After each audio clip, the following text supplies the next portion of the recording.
En Radio Intereconomía, Pulso Geopolítico. Análisis sobre los nuevos desafíos mundiales. Presenta Rafa Jiménez.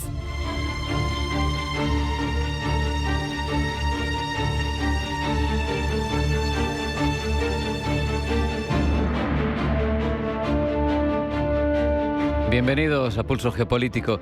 Estados Unidos quiere facilitar a Arabia Saudí el enriquecimiento de uranio en su propio territorio. Un acuerdo que se presenta, como es habitual en este tipo de tecnologías y de avances, con el paraguas de la energía nuclear civil. Riad estaría buscando diversificar su matriz energética, reducir su dependencia de los hidrocarburos, donde sabemos es uno de los reyes. Tampoco podemos olvidar, por otro lado, seríamos demasiado naif si olvidáramos que el príncipe heredero, Mohammed bin Salman, que al final es quien corta el bacalao en Arabia Saudí, es el príncipe heredero, pero es quien manda, ha dicho bien alto que ante el peligro de que Irán obtenga la bomba atómica, y en el caso de que esto se vea de forma inminente, pues Arabia piensa hacer lo mismo, luchará por tenerla. Ese comentario, combinado con el acuerdo con Estados Unidos, nos lleva a pensar, a preocuparnos por otra escalada nuclear. Es peligroso, me parece, que la lógica de la disuasión nuclear se imponga, se instaure en todo Oriente Medio. Es una zona extremadamente volátil, plena de conflictos activos, con un historial de enfrentamientos extremadamente violentos que lleva ya décadas en marcha y que no tiene, me parece, equivalente en ninguna otra región del planeta. Recordemos que en febrero eran Estados Unidos e Israel quienes iniciaban una operación militar para matar al líder supremo de Irán y descabezar su cúpula. El argumento que justificaba este ataque, lo sabemos, una vez más era el programa nuclear iraní. Una vez más, digo, porque cuando uno acude a las hemerotecas puede observar, atónito, cómo Benjamín Netanyahu lleva desde los años 90 del siglo XX, desde los años 90, es decir, desde hace más de 30 años, advirtiendo de que Irán está a 3 meses de tener la bomba atómica. Eso fue lo que dijo en cada una de las ocasiones en las que advirtió de todo esto. En el 92, en el 95, en 2002, en 2012, en 2018. Y volvió a decirlo, cómo no, para justificar los ataques de este año. Irán, por otro lado, lo sabemos, tampoco nos engañemos, tiene 400 kilos de uranio enriquecido al 60%, algo que es objetivo, no necesita para ningún programa de energía nuclear civil, como ellos aseguran, no es justificable de ninguna manera. Pero eso no significa que el programa nuclear iraní sea inocente, lo sabemos. Tampoco que Teherán no tenga ambiciones de tener la bomba nuclear. Lo que sabemos es que la amenaza ha sido instrumentalizada de forma sistemática para justificar acciones militares que tienen otras motivaciones y que no tienen otros respaldos en materia de derecho internacional. Ahora mismo, esa acción, ese ataque unilateral, está al final generando mucha más inestabilidad e inquietud en la zona de la que había antes de que Estados Unidos intentara pacificar a su estilo la zona. Ha empujado a los actores regionales a que se sientan amenazados y a que busquen protección, incluso escalando, incluso buscando tecnologías nucleares, como puede ser el caso. Al final, lo que convierte este acuerdo de Estados Unidos y Arabia Saudí en un momento de inflexión que trasciende lo bilateral es que no solo Riad va a poder enriquecer uranio, es que al final lo que tenemos es que si Arabia Saudí enriquece uranio y se sospecha que trabaja en una bomba nuclear, ¿alguien piensa en lo que va a hacer Teherán si tiene algo de margen? ¿Alguien piensa en lo que va a hacer Turquía, que es el segundo ejército de la OTAN, que es un actor geoestratégico relevante, al menos en lo regional, que tiene estrategias de proyección al exterior? ¿Alguien cree que realmente el régimen de Erdogan va a quedarse de brazos cruzados cuando tiene su propio programa nuclear civil con asistencia rusa? ¿No va a intentar tener bomba nuclear? Por supuesto que sí. O los Emiratos Árabes Unidos, que ya tienen una central nuclear operativa construida por Corea del Sur. Si su vecino Arabia Saudí obtiene al final, de una manera u otra, una bomba nuclear, ¿no va a hacerlo ellos también? ¿O no van a pretenderlo? Y además, todo esto con la guinda de lo que esconde Israel. Todos mirando de reojo a Israel, porque no es oficial, pero todos lo sabemos. Israel tiene bombas nucleares. Los gobiernos occidentales lo saben, los servicios de inteligencia lo saben. Eso sí, Occidente ha mantenido la ficción de que Israel no es potencia nuclear. ¿Por qué? Porque eso le permite a Netanyahu y a los gobiernos anteriores no adherirse a ningún tratado de no proliferación, no permitir que haya ningún régimen de inspecciones. Es algo que no está reconocido oficialmente, no existe. No existe en lo nominal, pero es todo un teatro que permite a Israel ser la única potencia nuclear ahora mismo en la zona. Y claro, otros dicen, ¿por qué yo no? Ahora viene Estados Unidos y le abre la puerta al enriquecimiento de uranio a Arabia Saudí, después de atacar unilateralmente Irán bajo el pretexto de su programa nuclear. Y a cambio, se supone, de normalización diplomática entre Arabia Saudí e Israel, de contratos de armamento, de acceso a activos estratégicos. Oriente Medio, lo sabemos, ha sido siempre una región donde las crisis se han gestionado, se han sobrellevado y no se han resuelto. Si Arabia Saudí avanza hacia una capacidad de enriquecimiento que podría convertirse en militar en un plazo indeterminado, si Irán responde acelerando en lo que queda de su propio programa después de los ataques, si otros actores de la zona más caliente del mundo, hacen lo propio, lo que vamos a construir con todo esto es la región más conflictiva del planeta. La vamos a situar al borde de un conflicto nuclear. Yo creo que no interesa, pero claro, manda Washington. Hacemos un alto en el camino. A la vuelta, información geopolítica que elabora Blanca del Tronco. No se vayan, porque sigue Pulso Geopolítico.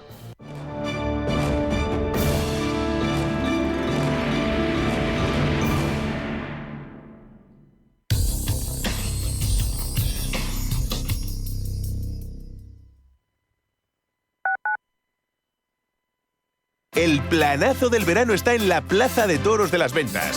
Todos los jueves, del 25 de junio al 23 de julio, vive Cénate las Ventas. Novilladas nocturnas, la mejor gastronomía madrileña y música en directo en un escenario único. Compra tus entradas en las-ventas.com.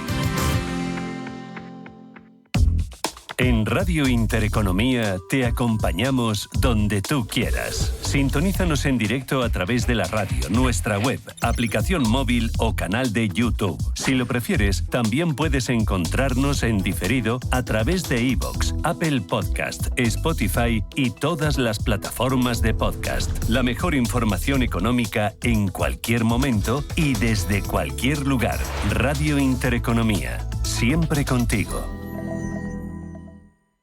Atención inversor, únete al Club de Inversión de Grupos Eneas. Estamos especializados en la compra, reforma y venta de inmuebles y otros activos, ofreciendo rentabilidades muy atractivas. Coinvierte con nosotros. 91 639 0347. Grupos Eneas, tu aliado en la inversión. Si te gusta el séptimo arte, Vivir de Cine es tu programa.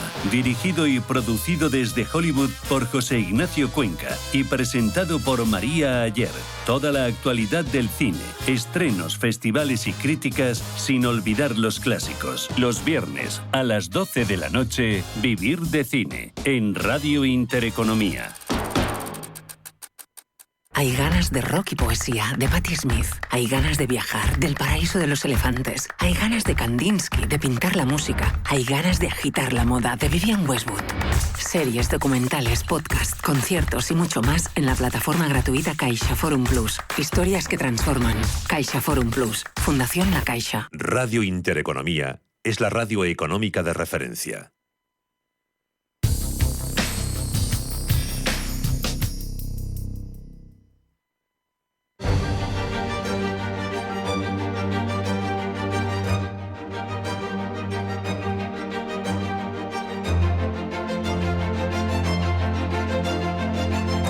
En Radio Intereconomía, Pulso Geopolítico. Presenta Rafa Jiménez.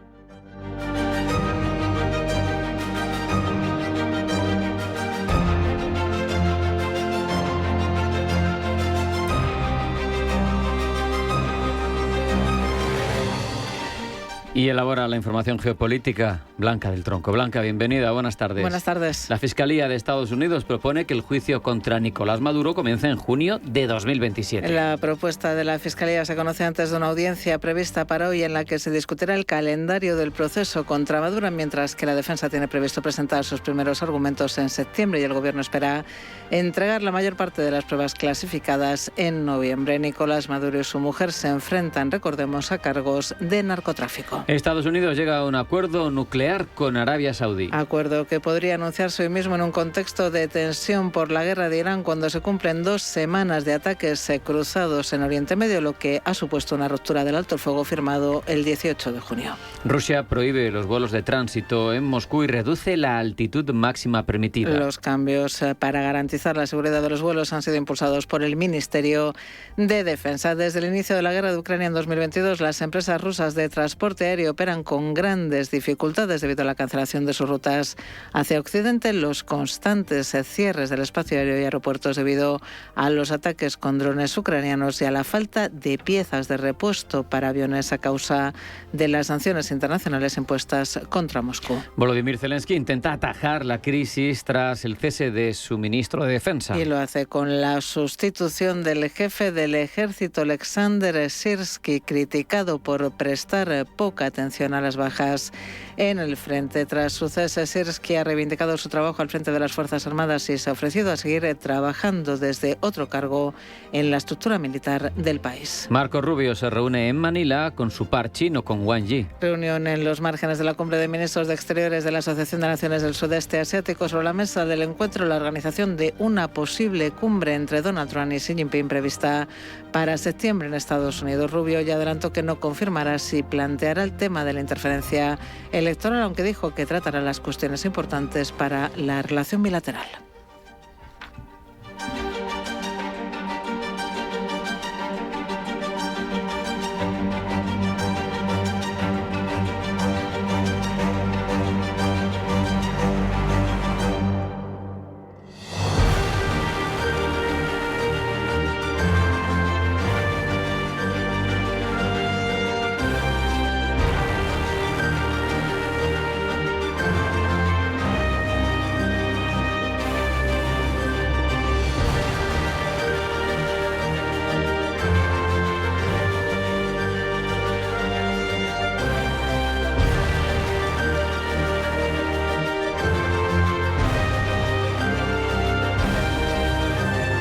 Y ahora profundizamos en todos estos asuntos, Blanca. Irán asegura que actualmente no hay negociaciones con Estados Unidos. Lo dice el portavoz del Ministerio de Asuntos Exteriores iraní, que señala que las autoridades decidirán poner fin a la guerra cuando se hayan garantizado los intereses nacionales de seguridad, la independencia y la identidad del país. Declaraciones solo un día después de que el presidente de Estados Unidos, Donald Trump, afirmara que no le interesaban las negociaciones con Irán. A su secretario de Estado, por su parte,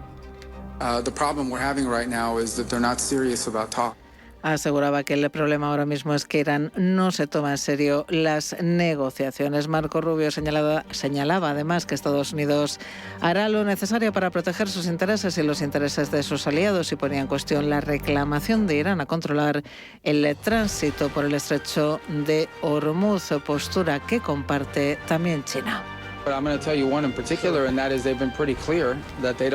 China, dice Rubio, ha dejado claro que no apoya el cobro de peajes ni la imposición de restricciones al transporte marítimo mundial a través de vías navegables internacionales. Una declaración como esa por parte de un país como China, dice Marco Rubio, es importante. Sea como sea rota por el momento la vía diplomática, continúan los ataques cruzados entre Estados Unidos e Irán. La Guardia Revolucionaria dice haber atacado con drones instalaciones estadounidenses en Khan Doha, en el oeste de Kuwait. Teherán ha activado por su parte sus defensas aéreas y se han reportado explosiones en varias ciudades de la provincia de Juzestán. Los ataques han alcanzado Sirik en las inmediaciones del estrecho de Hormuz, tensión que lleva el petróleo a subir con fuerza. El barril de referencia en Europa, el Brent, se ha llegado a colocar por encima de los $95. Rafael Ojeda, de Ursus Trust Capital. Yo no creo que Donald Trump se lo esté tomando a risa y considere que las negociaciones están acabadas por la sencilla razón de que él tiene unas elecciones a la vuelta del verano, unas elecciones que a día de hoy tienen muy complicado ganarlas, y sobre todo teniendo en cuenta que si el precio del crudo se mantiene en los niveles actuales o incluso siguen subiendo, la probabilidad de que se produzca una baja de tipos es cero, e incluso nos podríamos encontrar con que la Reserva Federal empiece a endurecer el discurso sobre la probabilidad o la posibilidad al menos de una subida de tipos. Meses de bombardeos estadounidenses e israelíes no han logrado lo que Washington llevaba tiempo prometiendo. Según una investigación de The Wall Street Journal, Irán conserva una fuerza de misiles capaz de golpear con precisión y de sorprender. Gemma González. La prueba más reciente llegó con un ataque contra una base aérea de Estados Unidos en Jordania que costó la vida a 3 militares estadounidenses. Un golpe que, según los analistas citados por The Wall Street Journal, demuestra que Teherán ha recuperado el acceso a instalaciones subterráneas de misiles que se daban por inutilizadas y que siguen lanzando misiles balísticos avanzados, entre ellos el Kheibar-Sekhan. El diagnóstico de los expertos militares es claro. Irán ha reparado bases que parecían fuera de combate, conserva reservas significativas de misiles y ha perfeccionado su capacidad para desafiar las defensas aéreas estadounidenses en la región. Es una lectura que choca de frente con el discurso oficial de Washington. Quien habla es el secretario de Defensa. Reconoce Pete Hegseth que Irán aún tiene capacidades, pero el daño que les hemos infligido, dice, los ha puesto en el peor lugar en el que jamás han estado. Los hechos sobre el terreno, sin embargo, cuentan otra historia. Los ataques más recientes indican que la amenaza sigue siendo sustancial. La clave, según los análisis conocidos en las últimas semanas, está bajo tierra. Irán habría recuperado el acceso a una amplia red de instalaciones subterráneas, las llamadas ciudades de misiles, protegidas por montañas de granito y difíciles de neutralizar incluso con bombardeos sostenidos. Eso explicaría por qué, pese a la destrucción visible en superficie, Teherán sigue siendo capaz de fabricar, almacenar y lanzar su arsenal. Y precisamente sobre ese tipo de instalaciones se ha pronunciado el propio Donald Trump. Quien asegura que su país atacará muy pronto la montaña del Pico, un búnker nuclear subterráneo cercano a Natanz, donde Irán podría estar trasladando allí centrifugadoras de enriquecimiento de uranio. Trump dice no tener constancia de ese traslado, pero resta importancia al asunto alegando que Irán no tiene el material necesario para enriquecer uranio y advierte de que el ataque llegará con mucha fuerza. El resultado es una guerra que se prolonga más de lo previsto y una pregunta que empieza a incomodar en Washington. Si Irán mantiene intacta buena parte de su capacidad de respuesta, ¿hasta qué punto ha funcionado la estrategia militar de Estados Unidos e Israel? Y mientras tanto, el coste de la guerra no deja de crecer.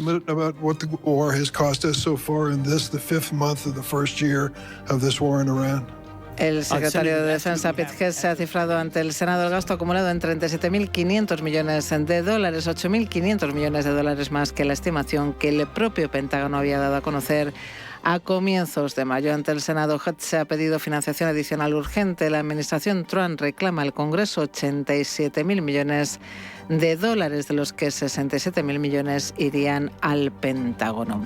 Y 6 meses después de su captura en Caracas, el depuesto presidente venezolano Nicolás Maduro y su esposa Cilia Flores vuelven hoy ante la justicia estadounidense. Ambos comparecen esta tarde ante la Corte Federal del Distrito Sur de Nueva York en Manhattan en una nueva audiencia de seguimiento del proceso penal que enfrentan por narcoterrorismo. Paul Mielgo.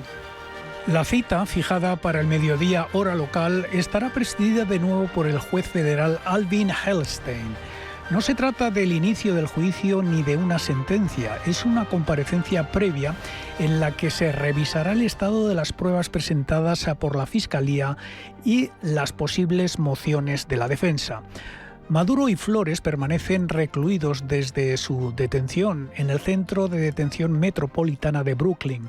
Fueron capturados el 3 de enero en una operación militar estadounidense en Caracas y enfrentan cargos por conspiración para cometer narcoterrorismo, importación de cocaína a Estados Unidos, blanqueo de dinero y delitos relacionados con armas. En comparecencias anteriores, ambos se declararon no culpables. Esta audiencia estaba prevista inicialmente para el 30 de junio. pero la Fiscalía Federal solicitó su aplazamiento con el consentimiento de la defensa por motivos de seguridad y logística en el traslado de los acusados. La defensa, integrada por los abogados Barry Pollack y Mark Donnelly, ha planteado hasta ahora dos líneas de argumentación: que Maduro gozaba de inmunidad por su condición de jefe de Estado en el momento de los hechos investigados y dificultades para financiar la representación legal de la pareja debido a las sanciones estadounidenses contra Venezuela. El juez Helstein ya rechazó en marzo la solicitud de desestimar el caso por este último motivo. Y hay una novedad que marca el rumbo del proceso. La Fiscalía del Distrito Sur de Nueva York propuso ayer, por primera vez, una fecha para el inicio del juicio, junio de 2027, un calendario que confirma que el caso se extenderá durante meses, con nuevas audiencias de seguimiento como la de hoy antes de llegar a los tribunales en un juicio conjurado. Y en este punto les hablamos de una investigación del Financial Times que revela que Estados Unidos ha recaudado 13.000 millones de dólares con las exportaciones de petróleo venezolano, pero apenas 300 millones han sido divulgadas oficialmente. Eva Villanueva. 13.000 millones de dólares. Esa es la cifra que, según una investigación de Financial Times, Estados Unidos ha recaudado con las exportaciones de petróleo venezolano desde que tomó el control de las ventas del país en enero y sobre la que meses después sigue sin dar explicaciones claras. Washington aseguró en un primer momento que mantendría esos fondos en fideicomiso para Venezuela, una fórmula pensada para blindar los ingresos petroleros de cualquier sospecha de apropiación, pero desde entonces los mensajes oficiales han sido contradictorios. El propio presidente Trump ha dicho que Estados Unidos está ganando mucho dinero con el petróleo venezolano. Decía que hemos sacado tanto petróleo de Venezuela que hemos pagado el coste de la guerra unas 25 veces. ¿Cuándo fue la última vez que oísteis algo así?, preguntaba el presidente americano. Palabras de Trump que chocan con la versión del Departamento de Estado, que sostiene que miles de millones de dólares ya han sido devueltos a Venezuela y que ese retorno se produce bajo una supervisión estricta. El problema es que los números no cuadran. Los registros públicos disponibles solo confirman 300 millones de dólares oficialmente divulgados, una fracción mínima frente a los 13.000 millones recaudados. Y hay un segundo indicio que alimenta las dudas. Los economistas señalan que la recuperación económica venezolana está siendo más débil de lo esperado. Una señal, dicen, de que buena parte de los ingresos petroleros no está llegando realmente al país. La falta de transparencia no es nueva en este episodio. Desde que Washington asumió el control de las exportaciones tras la caída de Maduro, distintas investigaciones periodísticas y denuncias en el Congreso estadounidense ya habían apuntado a un sistema con escasa rendición de cuentas, intermediarios, empresas comercializadoras con historiales cuestionados y auditorías prometidas que tardan en materializarse. Por ahora, ni la Casa Blanca ni el Departamento de Estado han ofrecido un desglose detallado de a dónde ha ido exactamente el dinero. Y la pregunta que se repite tanto en Washington como en Caracas sigue siendo la misma. ¿Quién controla realmente los ingresos del petróleo venezolano y quién se beneficia de ellos? Y volvemos a Oriente Medio. Estados Unidos ha movido una ficha que parece algo contradictoria en medio de sus exigencias a Irán. La Casa Blanca ha desbloqueado formalmente el pacto nuclear de 30 años con Arabia Saudí. Este acuerdo enviado al Congreso para su revisión establece las bases para una asociación multimillonaria en la que empresas estadounidenses desarrollarán la infraestructura nuclear civil saudí. Para algunos esto podría ser la antesala que con el tiempo la potencia árabe desarrolle su propia arma nuclear, algo que abre varios frentes. Por un lado, esto podría blindar la seguridad de las naciones pro-occidente en la región, profundizando, eso sí, en la histórica dependencia de los países del Golfo hacia Estados Unidos. Por otro lado, podría aumentar las aspiraciones nucleares de Irán y desatar una carrera peligrosa que tanto Washington como Israel buscaban precisamente evitar. ¿Por qué Estados Unidos la incentivaría ahora, Pablo Llanone? El acuerdo permite a Riad enriquecer uranio para fabricar combustible dentro del reino, algo cada vez más acuciante en plena guerra con Irán. José Luis Moreno es economista y autor del libro Geoeconomía Estratégica. Los hutíes han amenazado a Arabia Saudí de que por ese otro estrecho no van a poder sacar tampoco el petróleo. También han lanzado algunos misiles balísticos sobre Arabia Saudí y de alguna forma este movimiento lo que pretende es tener una autonomía de cara a futuro que no dependa tanto Arabia Saudí del petróleo. Además, desde el punto de vista industrial, es un acuerdo muy favorable para las empresas industriales de Estados Unidos, sobre todo Westinghouse, y luego quitan de en medio, de alguna forma, a China. En principio, este acuerdo se centra únicamente en la estructura nuclear civil, algo en lo que Marco Rubio, el secretario de Estado estadounidense, ha insistido hoy en su cumbre en el Este Pacífico. No voy a opinar, dice, directamente sobre ese acuerdo. Cuando es el momento oportuno lo dejaremos por escrito. De todas formas, dice, tenemos que hacerlo con el Congreso. Así que sin duda lo haremos públicamente. Pero basta decir que Estados Unidos no va a llegar, dice, a ningún acuerdo con ningún país del mundo que conlleve el riesgo de proliferación de un arma nuclear. Coherente lo que dice Rubio con las aspiraciones de Estados Unidos de restringir el desarrollo de armas nucleares a través de negociaciones con Rusia y China. Pero de la teoría a la práctica hay un trecho. ¿Y acaso no interesaría a Estados Unidos que uno de sus principales aliados en Oriente Medio y enemigo acérrimo de Irán tuviese su propia arma nuclear, aunque sea a modo de disuasión? Antes de entrar en indagaciones hay que tener en cuenta un dato llamativo. El acuerdo actual tiene una fisura sospechosa. El escrito, que todavía debe ser revisado por el Congreso, omite, según Reuters, el protocolo adicional del Organismo Internacional de Energía Atómica. Esto impide que los inspectores de la ONU realicen visitas sorpresa a instalaciones no declaradas, abriendo la puerta a que se pueda hacer algo más que meramente civil. Aunque sea por esa pequeña ventana que podría ser corregida por la Cámara Baja de Estados Unidos, merece la pena hipotetizar sobre qué pasaría si la potencia arábiga desarrollase su propio armamento nuclear. En tal escenario habría que contemplar dos posibles escenarios a nivel regional. La gran pregunta es, ¿disuasión o carrera armamentística? Aquí entran en juego dos teorías. Por un lado, hay quienes argumentan que un umbral nuclear saudí respaldado por Washington traza una línea roja definitiva frente a Teherán. Al igual que ocurrió durante la Guerra Fría, la certeza de una destrucción mutua asegurada podría congelar las hostilidades y forzar a Irán a medir sus ataques directos o el financiamiento de milicias aliadas como los hutíes por temor a una respuesta de proporciones atómicas. Por otro lado, hay expertos en control de armas que advierten de la consecuencia contraria. En lugar de disuadir a Irán, el avance nuclear saudí elimina los incentivos para que Teherán detenga sus propias centrifugadoras, al verse rodeado por rivales con capacidades atómicas como Israel e hipotéticamente ahora Arabia Saudí.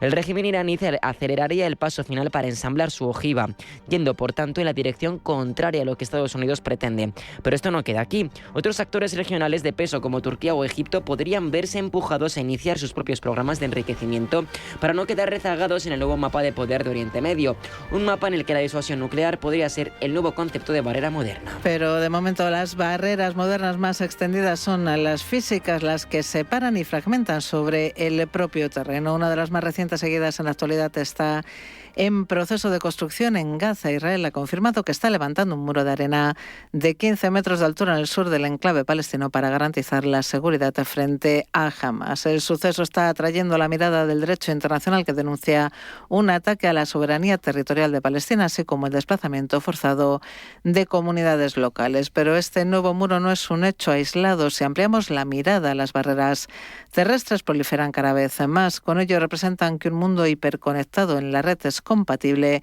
con un mundo fragmentado en lo físico. En este sentido, nos preguntamos cuáles son algunos de los muros más polémicos en la actualidad, Pablo.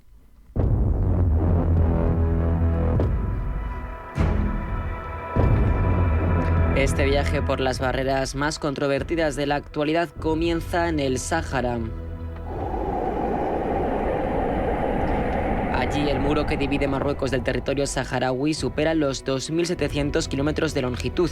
Esta infraestructura es reflejo de una tensión llena de paradojas. Rabat anhela hacerse con la totalidad del territorio del que desde los 80 le separa un muro construido por sí mismo. La monarquía marroquí priorizó protegerse del Frente Polisario frente a su aspiración territorial y levantó un cinturón de arena custodiado por miles de soldados y cercado por, atención, el mayor campo de minas antipersona del mundo. Este sonido mantiene vivo un proceso de descolonización largo, fortificando un muro que podría tener sus días contados.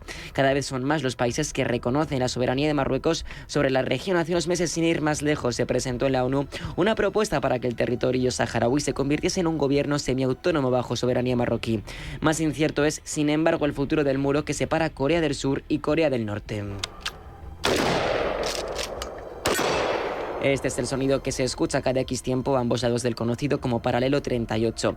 250 kilómetros de vallas electrificadas, campos minados y búnkeres que desde 1953 impiden que dos naciones técnicamente en guerra vuelvan a cruzarse. En los últimos tiempos, Pyongyang ha apostado por convertir esta barrera en una fortaleza inexpugnable coronada por alambradas de espino. Cada vez hay más minas y más muros de hormigón que reflejan el aumento de hostilidades entre ambas naciones. La consolidación de este muro simboliza el abandono definitivo a la idea de reunificación en pos de un enfrentamiento que define la geopolítica de Asia Oriental. Mientras en Cachemira,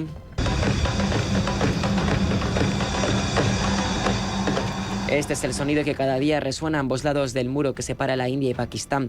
No son minas ni disparos, sino desfiles militares con público incluido. Aquí el baile de los militares sublima su ansia por enfrentarse sin contenciones. El público acude con banderas y grita en apoyo a su país, señalando claramente quién es el enemigo. Es el nacionalismo llevado al extremo, coreografiado de manera frívola, ignorando las consecuencias que barreras como esta tienen para las comunidades locales. Y es que detrás de todo muro político hay vidas humanas que han sido víctimas de un hecho incómodo para el futuro del planeta. Gaza, el Sáhara, Corea, Cachemira están unidas por una misma lógica. Cuando la política y la diplomacia fracasan, los estados recurren a la topografía modificada y al aislamiento físico, algo sobre lo que cabe reflexionar en medio de las críticas al multilateralismo y el auge de más nacionalismos.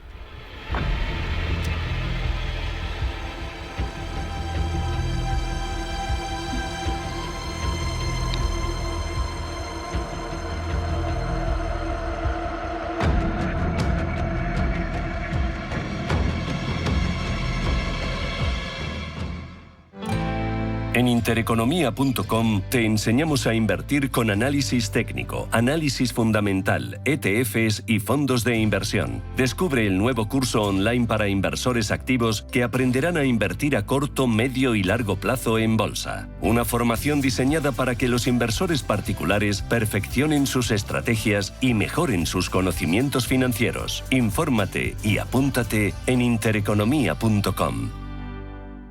Descubren células madre. Arranca 1995. Llega la inteligencia artificial. La sociedad avanza y la publicidad con ella. Por eso en Autocontrol, anunciantes, agencias y medios, llevamos más de 30 años evolucionando para seguir cuidando de que la publicidad que recibes sea leal, legal, honesta y veraz. Autocontrol, por una publicidad responsable.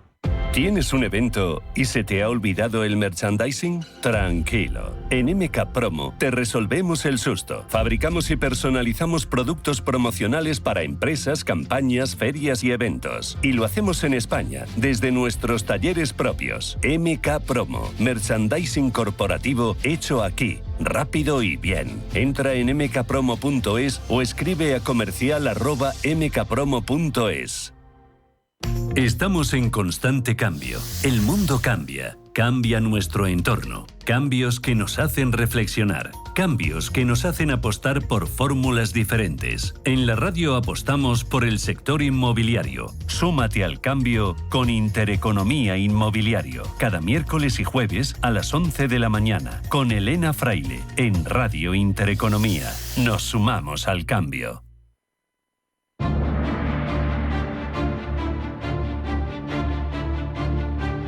En Radio Intereconomía, Pulso Geopolítico.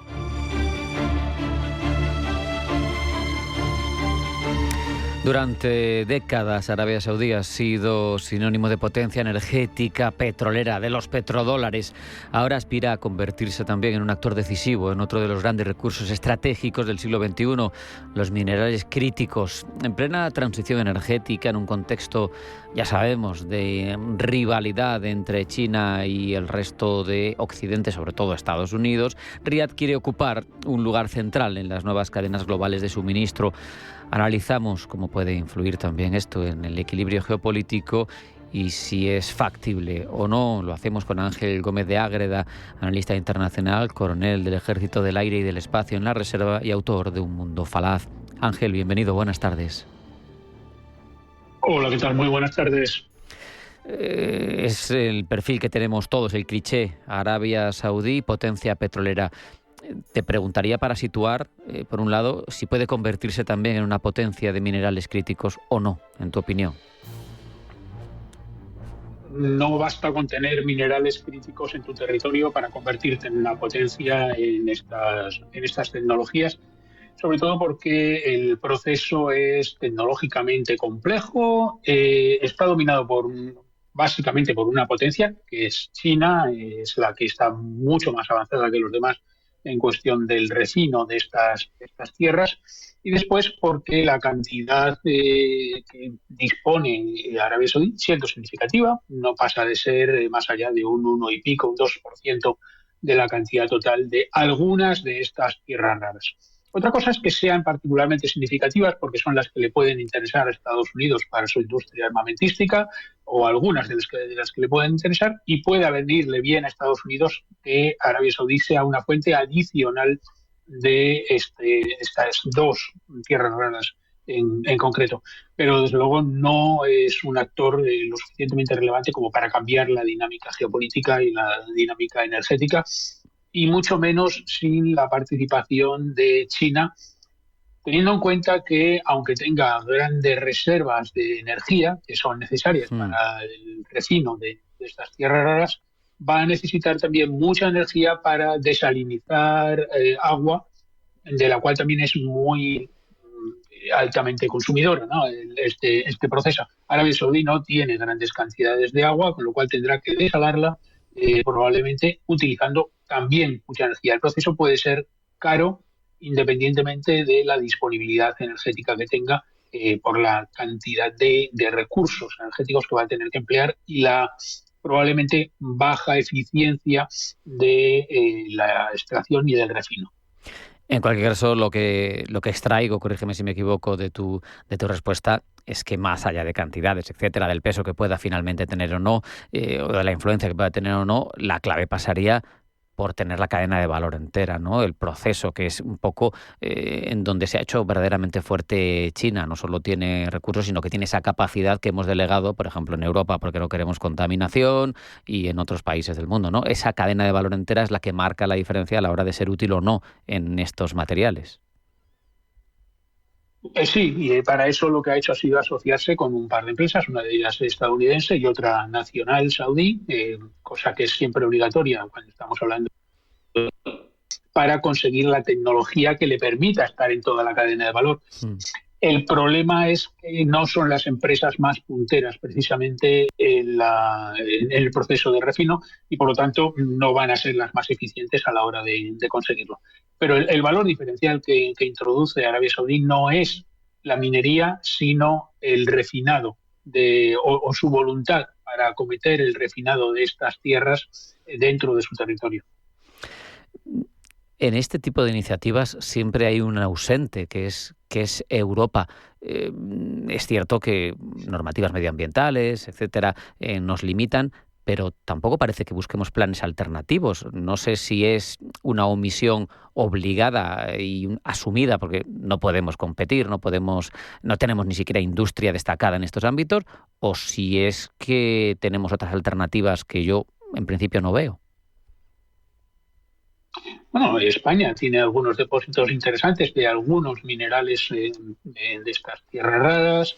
Hay depósitos en Europa. Lo que pasa es que efectivamente, como comentabas, hay bastante reticencia, por otro lado, a acometer sobre todo el proceso de refinado, porque es muy contaminante, muy intensivo en consumo de agua, por ejemplo, y por lo tanto se ha preferido mantenerse al margen de estas tecnologías, de las cuales tampoco somos los primeros consumidores, porque se emplean sobre todo para fabricación de armamento, para fabricación de componentes electrónicos, pantallas de ordenadores o de teléfonos móviles, que no somos el principal productor de estos equipos, y por lo tanto tampoco somos especialmente adictos a disponer de estas tierras raras. En cualquier caso, independientemente del valor económico que puedan tener, Europa debería posicionarse no ya por la ganancia que pueda extraer, sino por el papel estratégico que tienen estas tierras raras, estos minerales, en muchas cadenas de producción de elementos que vamos a acabar necesitando. Si queremos, por ejemplo, desarrollar una industria armamentística propia, si queremos reforzar nuestra soberanía estratégica, vamos a tener que reforzar nuestra soberanía tecnológica y nuestra soberanía industrial. Y una parte de ese proceso pasa precisamente por tener los insumos, por tener las materias primas que puedan dar lugar a esta creación de valor. Por lo tanto, independientemente del uso que vayamos a hacer o no, estar metidos en el ciclo de producción es fundamental para tener nuestra capacidad de generar autonomía estratégica. Un asunto que nos asalta sobrevenido y sobre el que te quiero preguntar es sobre ese acuerdo que se supone se va a anunciar, pero ya hay mucha filtración, entre Estados Unidos y Arabia Saudí para permitirle el desarrollo de una industria nuclear. En principio lo que se dice es civil, se habla de enriquecimiento de uranio. Sabemos que el enriquecimiento para la industria civil es infinitamente inferior en porcentaje al que se necesita para lo militar. En cualquier caso, no sé, así a bote pronto, ¿qué te parece cuando ha sido siempre tan restrictivo Estados Unidos a la hora de facilitarle este recorrido incluso a sus socios? ¿Cómo lo ves? Bueno, ya se firmó hace unos años un acuerdo similar con los Emiratos Árabes Unidos.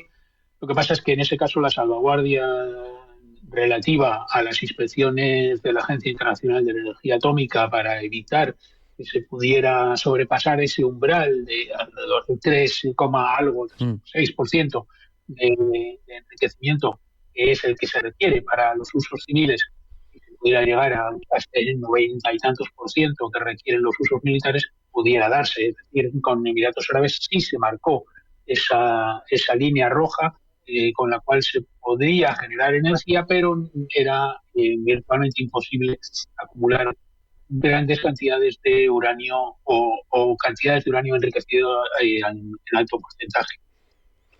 Comentabais hace un momento en el reportaje la posibilidad de que a Estados Unidos le conviniese que un socio regional tuviese acceso a armas nucleares en su papel de disuasión frente a Irán en este caso. Creo que no estoy de acuerdo con esa postura, con ese principio. Creo que a Estados Unidos precisamente lo que le interesa es que no tengan acceso a las armas nucleares y ser el que siga proporcionando el paraguas nuclear a los socios en la región, lo cual le da un ascendiente sobre todos ellos. Y desde luego lo que sí implicaría es que Irán de ninguna de las maneras va a renunciar no ya al enriquecimiento de uranio, sino al mismo acceso a las armas nucleares. Estados Unidos puede no necesitar en una confrontación con Irán, como se ha visto, recurrir a las armas nucleares, pero cuando estamos hablando de socios regionales donde las fuerzas convencionales están mucho más equilibradas, el que uno disponga de una arma atómica y el otro no disponga de ella, desequilibra absolutamente la balanza. Y lo vemos con Pakistán e India, por ejemplo, como los dos poseen armas nucleares, y como incluso Corea del Sur, por ejemplo, ha venido en los últimos años, que hablabais también de la frontera entre Corea del Norte y Corea del Sur. Corea del Sur ha estado también apostando o por lo menos dando alguna pista sobre la posibilidad de llegar a desarrollar armas nucleares como contrapeso a Corea del Norte. Es decir, creo que el hecho de que a Arabia Saudí se le levantasen estas líneas rojas desequilibraría la región mucho más de lo que la equilibraría.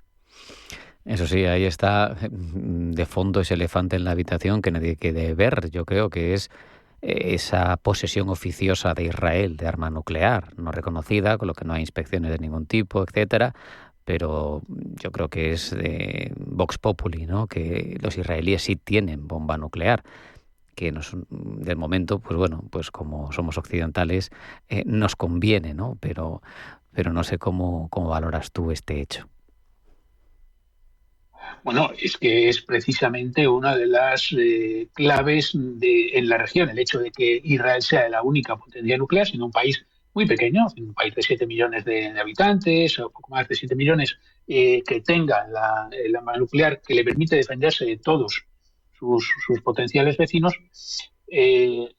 hace que tenga esa capacidad extra, aparte de su fuerza convencional, para mantener no solamente una defensa, sino una capacidad de ataque frente a ellos que no pueden replicar, por lo menos de una forma que sea una amenaza real a la estabilidad del país. De hecho, hasta ahora, los acuerdos que se habían insinuado, con Biden, por ejemplo, para permitir a Arabia Saudí que se enriqueciese uranio, aunque fuera a nivel civil, implicaban el reconocimiento de Arabia Saudí del Estado de Israel. Aspecto que parece que también desaparece en este nuevo tratado. Hay que pensar que, de todas formas, esto tiene que pasar en un trámite, supuestamente tiene que pasar un trámite en el Congreso, en Estados Unidos, pero como requiere un poder, o vamos, una mayoría que elimine el veto del presidente, va a ser muy difícil alcanzarlo. Por otro lado, la figura de Israel, lo estamos viendo constantemente en los últimos meses, está presente en todas partes en la política estadounidense. Muchísimas gracias, te agradecemos toda esta reflexión. Ángel Gómez de Ágreda, analista internacional, coronel del Ejército del Aire y del Espacio en la Reserva, autor de Un Mundo Falaz. Un abrazo, hasta la próxima. Muchas gracias, un abrazo.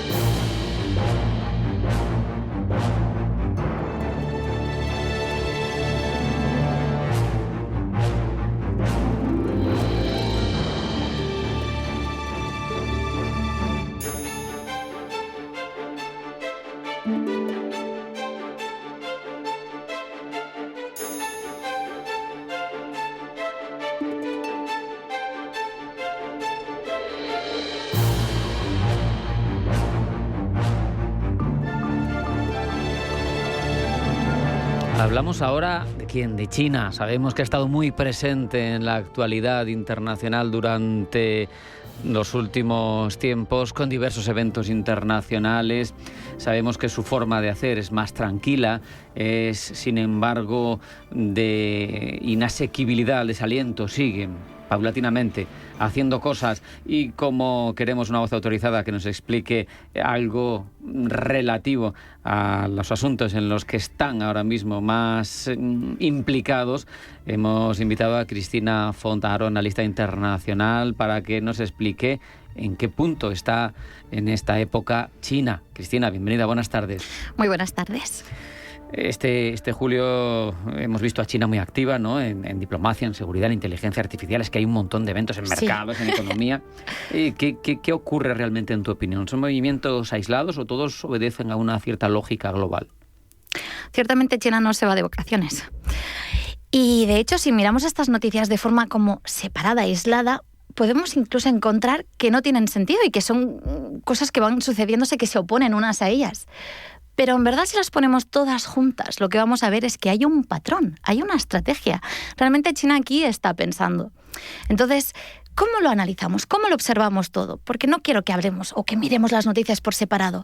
Lo que hay que hacer aquí es pensar. China lo que está intentando hacer es posicionarse a nivel mundial, global. Entonces quiere legitimarse. Está usando estrategias de legitimación. Estas estrategias pueden ser 3. El discurso, todo lo que China dice, institucional, toda institución que China crea, que va creando como nuevas capas en el orden mundial, y después el comportamiento.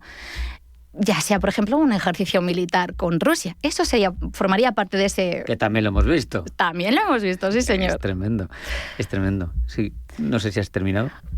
Bueno, tranquilo, porque tengo tanto por decir. No, la verdad, y el tiempo es limitado, pero en cualquier caso, como tú bien explicabas, Europa, Rusia, Japón, pues China al final dice, yo soy un poco la clave, ¿no? Porque puedo hablar con Moscú, pero tenemos ciertas capacidades multilaterales de las que está haciendo gala, como tú bien explicabas últimamente, en los últimos tiempos, Xi Jinping, pero llega ese escenario, llegan esas maniobras especiales con Rusia y empiezas a lanzar misiles y se protesta, se queja Japón. No sé si esto es contradictorio con esa estrategia, porque por un lado dice, oye, yo ejerzo de pivote, podemos hablar todos gracias a mí, pero por otro, haces unos ejercicios en los que alguien... Claro. Se queja. Aquí lo que estamos observando es que estas 3 estrategias, que aparte de que se den a la vez, se dan en los distintos tableros, que justo son las noticias que tú estás comentando, porque estas noticias son las piezas.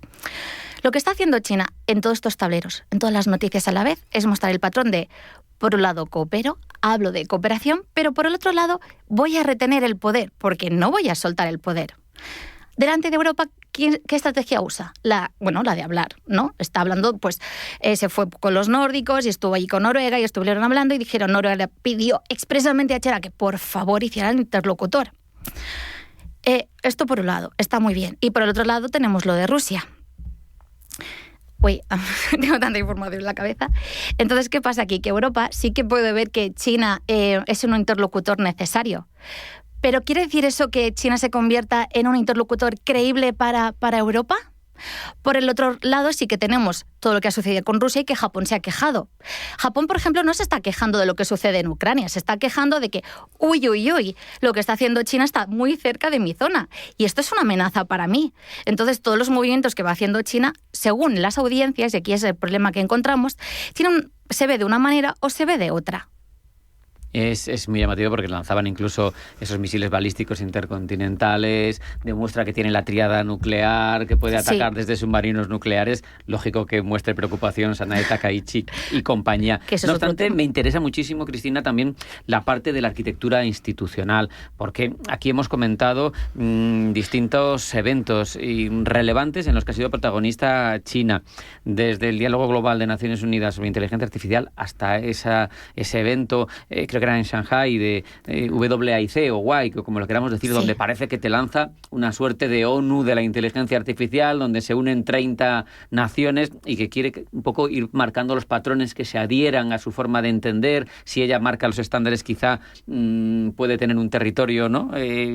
Proclive a sus valores. No sé qué intenta construir China en este interín entre 2 iniciativas de este tipo. Claro, aquí hemos empezado con discurso y hemos terminado con institución.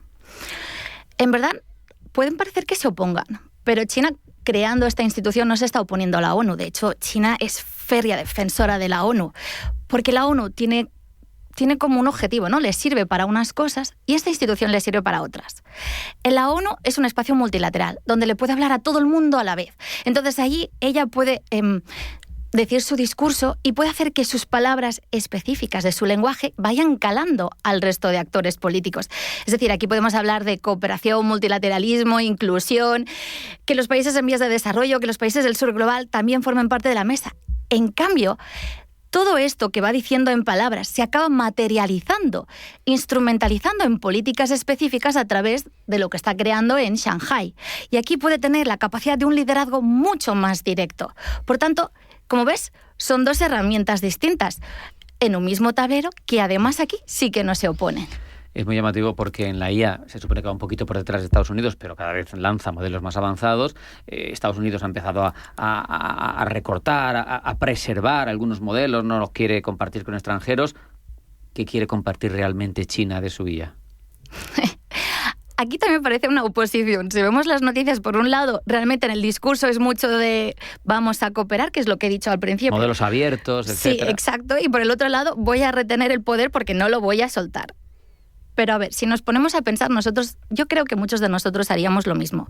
Una cosa es abrir el ecosistema, lo cual permite a China estar en el centro, darle centralidad, porque los países que no tienen otras alternativas, que no son tan viables, pueden acceder a ello, lo cual es positivo para estos países. Pero por el otro lado, eso que le da esa ventaja tecnológica, obviamente no lo va a soltar. Eso no se da gratuitamente. Y en eso consiste, de hecho, la soberanía tecnológica, en poder decidir cuándo, cómo, con quién y qué vas a compartir, ¿no? Es una apertura, pero bueno, selectiva. Total.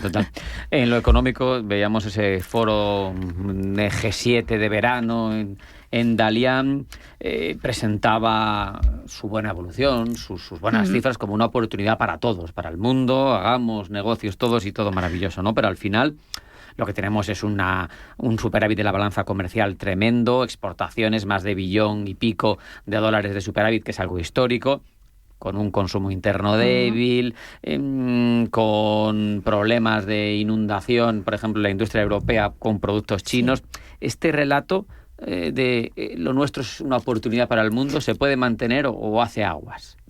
Sí, se puede mantener, y se mantiene justamente porque una parte de ello es verdad.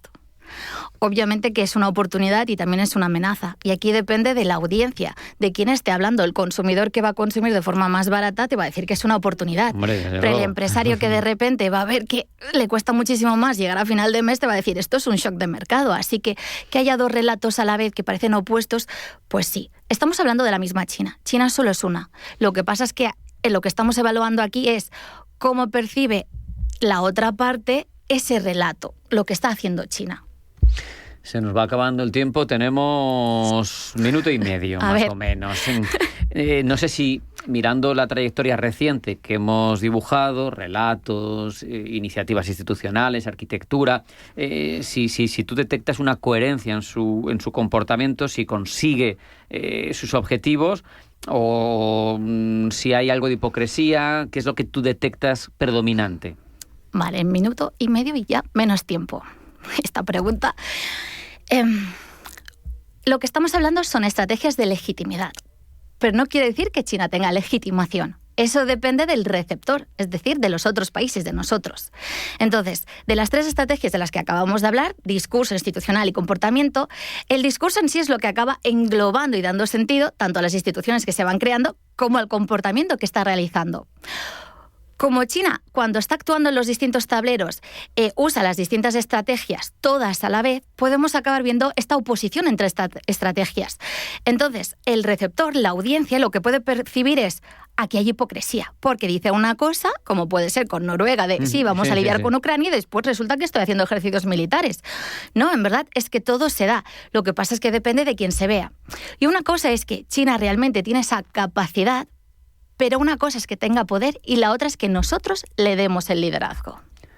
Bueno, la verdad es que ese nosotros quizá queda limitado, ¿no? Porque nosotros somos, por ejemplo, Europa, pero hay muchos más países, al resto, ¿no? al mundo me refiero, entero, claro, sí, pero cada cual tiene sus intereses. Está claro que Estados Unidos quiere oponerse porque no quiere que le quite la hegemonía. Europa no sé lo que quiere, y el sur global, si lo quieres llamar, que hay mucha gente que no le gusta, pues tampoco sé lo que quiere, pero supongo que su percepción es muy distinta entre unos y otros.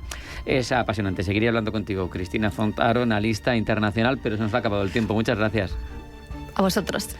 Hasta aquí hemos llegado en esta edición de Pulso Geopolítico, en la que hemos reflexionado, por un lado, sobre la necesidad que tiene Arabia Saudí de energía nuclear y que parece ahora está dispuesta a Estados Unidos a dársela. Les hemos contado las noticias, hemos hablado precisamente en entrevista de la propia Arabia Saudí con minerales críticos y hemos reflexionado con Cristina sobre toda la estrategia que está llevando últimamente China. Hasta mañana, no hay tiempo para más. Pulso Geopolítico, no se vayan y sigan con nosotros. La radio no sabe dónde estás, pero tú siempre sabes dónde encontrarla. La radio es auténtica. Intereconomía. Dursan, elige tu coche. Dursan, compramos tu coche. Dursan, Dursan, automotor Dursan. Compra, vende al mejor precio. Dursan, tu coche perfecto. No es nuevo, es Dursan.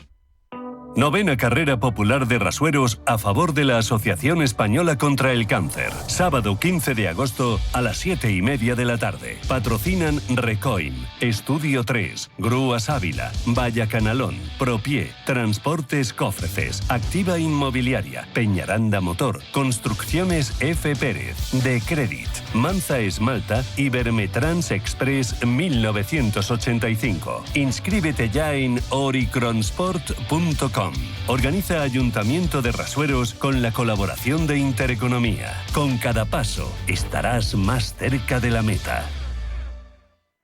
Dormir bien lo cambia todo. El descanso, el ánimo, la forma en la que afrontas el día. M5 de Sol Naturaleza es un complemento natural a base de plantas, triptófano y melatonina, pensado para ayudarte a mejorar la calidad del sueño y la estabilidad emocional. Una sola cápsula al día para respetar tu ritmo natural. Sol Naturaleza. Personas cuidando personas. Más información en solnaturaleza.es o llamando al 91 31 31 409.